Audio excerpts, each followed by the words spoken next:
Hello, welcome to the news broadcaster daily and following are today's headlines. Ha Long Bay officially becomes a new wonder of the world.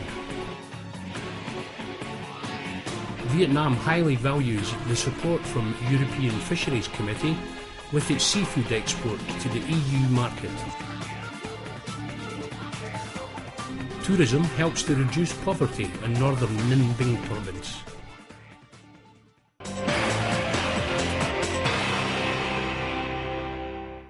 Prime Minister Nguyễn Tấn Dũng met President and founder of New Seven Wonders, Bernard Weber, in Hanoi on April 27th.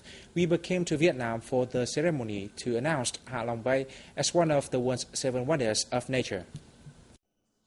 At the reception, Prime Minister Dũng praised Mr. Weber for his initiative to launch a global campaign to select the world's new natural wonders. He said that Vietnam is willing to work with the organisation to create a peaceful, cooperative, friendly and developed world. He said that he hoped the organisation will always support Vietnam in its global tourist promotion programmes.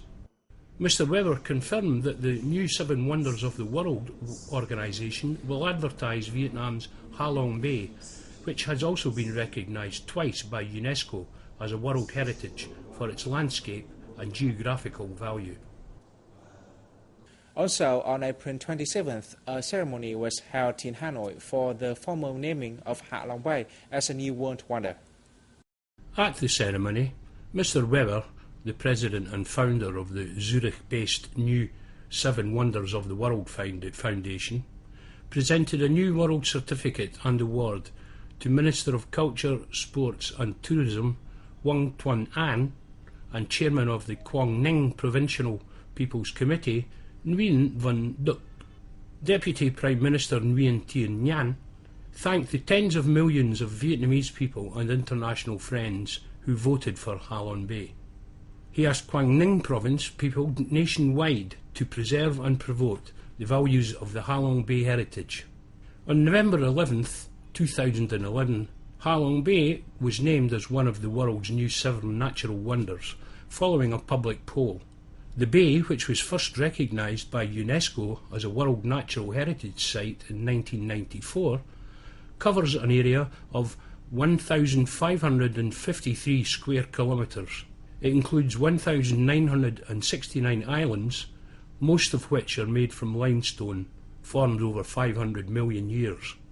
The bay, which has a 120-kilometre coastline, is home to 14 species of flora and 60 species of fauna.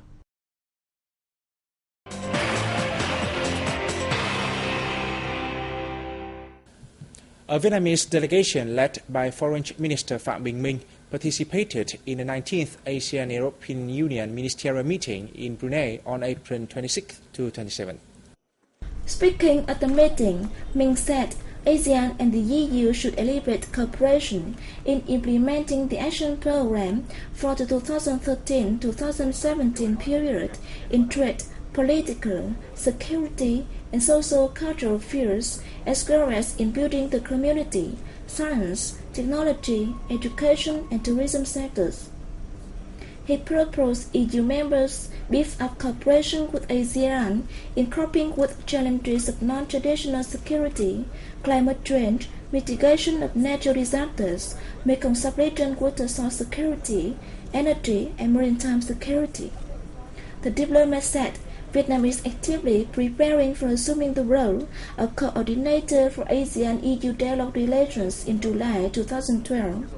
He affirmed Vietnam will exert its utmost to work with other countries in elevating ASEAN-EU cooperative ties to a new height. An official of the Ministry of Agriculture and Rural Development has said Vietnam highly valued the European Parliament Fisheries Committee's support in creating conditions for the countries to increase seafood exports to the European Union market. At a meeting with the President of the European Parliament's Fisheries Committee, Mato Adrover, in Brussels on April 25th, Vietnam's Minister of Agriculture and Rural Development, Vo Van Dam, says he hopes the EU will become the biggest importer of Vietnamese seafood. He said that the biggest challenge for Vietnamese seafood exporters is a lack of updated information on the industry's efforts to improve the quality of the country's aquatic products. Androver replied, saying that the committee is willing to provide technical support and work with Vietnam to organise a conference first proposed by the Southeast Asian country for 2013. The annual Vietnam Sea and Island Week will take place in the southern city of Vũng Tàu from June 5th to 8th, according to the Ministry of Natural Resources and Environment. This year's theme, Vietnam will become more prosperous and stronger from the sea, highlights the crucial role of sea resources to the country's economic development and national defense. Among a series of events will be a parade to commemorate the World Environment Day and the World Ocean Days, a televised ocean-themed ceremony, and art performance, the fourth Sea Brand Forum under the theme Economic Opportunities and Ecosystems of Vietnam Islands and Archipelagos, and the third Vietnam Marine Economic Forum. The biennial award, the Homeland's Blue Sea, will be held this year to honor individuals and organizations that have demonstrated great efforts in protecting the resources and environment of the country's seas and islands. Vietnam is among several countries on the East Sea, a strategic position of regional and international importance. Its sea area is 3 times bigger than the land area, with more than 3 islands, including the particularly resource-rich Hoàng Sa and Trường Sa archipelagos. 16 craft villages of the King, Hoa Cham and Khmer ethnic groups in the southern region gathered at an exhibition that opened in the Mekong Delta city of Cần Thơ on April 27.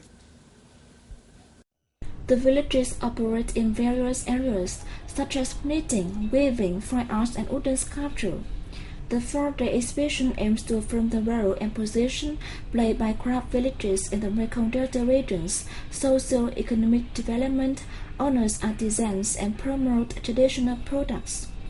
The exhibition marks the 37th anniversary of the liberation of southern Vietnam and national reunification, and the 10th year of the implementation of Resolution 21 of the Political Bureau on the building and development of the Mekong Delta region during 2001-2010 period. The tourism sector now contributes 4% of the country's gross domestic products. It is seen as one of the new and effective approaches to the implementation of poverty reduction. The northern province of Ninh Bình, which is famous for many tourism sites, is a typical example. This woman has been rowing boats for visitors at Tran An eco-tourism site of Ninh Bình province for 4 years. She once did many jobs to earn her living, from farming and selling all sorts of goods at local markets to working at construction sites. However, her income was unstable. Since she began ferrying tourists at Tran An, she has earned more money and enjoyed better living conditions. At weekends or on holidays, I usually ferry 3 to 4 trips a day and 1 or 2 trips on normal days. This job is easier than other unskilled work and helps me earn more money. There are about 1,000 boatmen and women working at Tran An. Each peak time during tourism season, Tran An receives tens of thousands of visitors each day. Therefore people, especially women who are working at this tourism site, can have a stable job and directly benefit from this industry. In 2011, Ninh Bình earnings from tourism were almost 700 million VND. Local people benefit mostly. In recent years, people who engage in tourism services have become well off. In its socio-economic development policy, the province also sees tourism as a key industry. It has many policies and plans to develop sustainable tourism, in which it pays more attention to the role of local people in tourism activities. In future, we will build a plan to develop tourism as well as raise people's awareness of heritage conservation. It is one way to develop sustainable tourism. Ninh Bing's tourism sector saw a turnover of 655 million VND, or $31 million in 2011. The figure could be much higher if the model of people-based tourism development is expanded. Therefore, tourism will really become an important tool in implementing the policy of poverty reduction and hunger elimination, ensuring sustainable development. We come to the end of the news today. Thanks for watching and see you next time.